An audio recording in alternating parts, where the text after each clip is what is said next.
नमस्कार दोस्तों, स्वागत है आज की वीडियो में आप सभी का।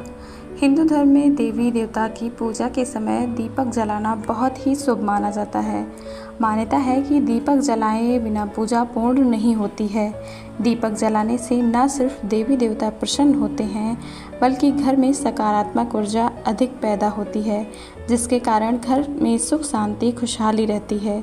देवी देवता के सामने दीपक जलाते समय घी, सरसों या अन्य तेल के साथ साथ रुई के बाती का भी बहुत अधिक महत्व होता है।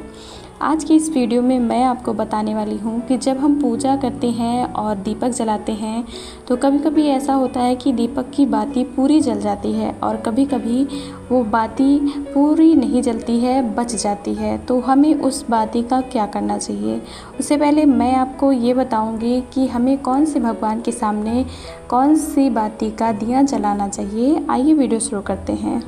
आमतौर पर दो तरह की बाती होती है, एक लंबी और दूसरी गोल। दोनों बाती को जलाने का अलग अलग महत्व होता है, लेकिन अधिकतर लोग इस बात से अनजान हैं कि गोल बाती और लंबी बाती अलग अलग देवी देवता और पितरों को जलाया जाता है। तो आइए जानते हैं कौन से देवी देवता के सामने कौन सी बाती हमें जलाना चाहिए।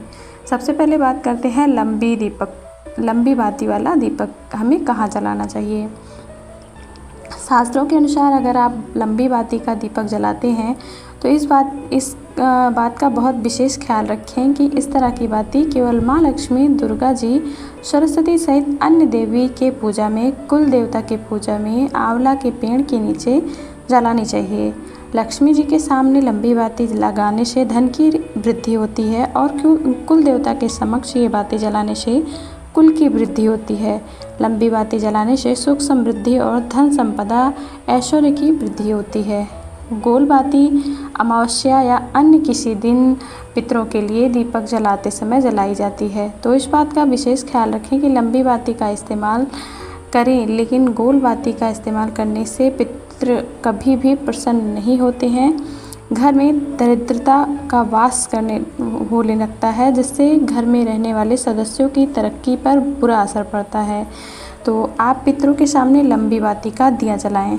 गोल बाती को फूल बाती कहा जाता है। शास्त्रों के अनुसार गोल बाती का दीपक ब्रह्मा जी, इंद्रदेव, शिव जी, विष्णु जी सहित अन्य देवता के मंदिर में लगाना शुभ माना जाता है। इसके साथ ही तुलसी के पौधे के सामने भी गोल बाती का ही दिया जलाना चाहिए। गोल बाती जलाने से घर में स्थिरता आती है, जिससे मन में भी स्थिरता आती है और माँ लक्ष्मी का आगमन आपके घर में होता है। इसके अलावा पीपल या वट वृक्ष के सामने भी गोल बाती का दिया जलाना चाहिए। भूलकर भी इन जगहों पर लंबी बाती का दिया ना जलाएं। हिंदू धर्म में पूजा पाठ और उसमें इस्तेमाल होने वाली चीज़ों का विशेष महत्व होता है, जिसमें फूल, रोली, अक्षत, नारियल, दिया आदि का प्रयोग होता है। पूजा के दौरान दिया जलाया जाता है। जब यह दिया पूरा जल जाता है तो इसकी बाती बच जाती है। कई बार लोग इसे फेंक देते हैं, लेकिन इससे फेंकने के बजाय इसका कुछ ऐसा उपाय करना चाहिए जिससे हमारे घर में सुख समृद्धि और शांति बनी रही। तो आज की इस वीडियो में मैं आपको यही बताऊंगी कि बाती का हमें करना क्या है। पूजा पाठ के दौरान हिंदू धर्म में दिया जलाना काफ़ी शुभ माना जाता है। यह घर में सुख समृद्धि लेकर आता है। पूजा के दौरान लोग भगवान की आराधना करने के लिए दिया जलाते हैं, जिसके बाद दिए की बाती बच जाती है, जिसे इधर उधर फेंक दिया जाता है।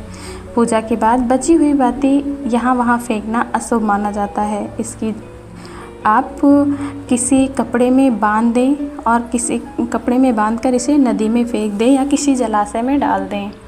पूजा के बाद बची हुई बाती को नदी में प्रवाहित करने से ग्रह दोष दूर होते हैं।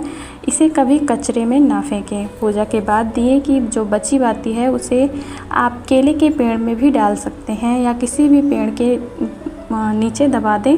ऐसा करने से आपको कर्ज में छुटकारा मिलेगा। जली हुई दिए की बाती को ज़मीन के नीचे रख सकते हैं। ऐसा करने से शनिदेव प्रसन्न होते हैं और धन हानि से बचत होती है। अगर आपको शत्रु परेशान कर रहे हैं तो जली हुई बाती को हाथ में लेकर शत्रु का नाम लें और दक्षिण दिशा में फेंक दें। ऐसा करने से आपका शत्रु भय खत्म होगा। दिए की जली हुई बाती को इस्तेमाल करने के लिए आप कई सारे उपाय कर सकते हैं। जैसे किसी बच्चे को नज़र लगी हो तो दिए की जली हुई बाती को आप उस बच्चे के सर से वार कर नदी में फेंक दें। ऐसा करने से आपको बहुत ही लाभ मिलेगा। आपके पास नदी ना हो तो आप किसी भी पानी वाली जगह में उसे फेंक सकते हैं। ऐसा करने से दिए की बाती का भी आपके लिए बहुत सारे लाभ हो जाएंगे और आपको किसी भी तरह का देवी देवताओं का आपके देवी देवता भी रुष्ट नहीं होंगे।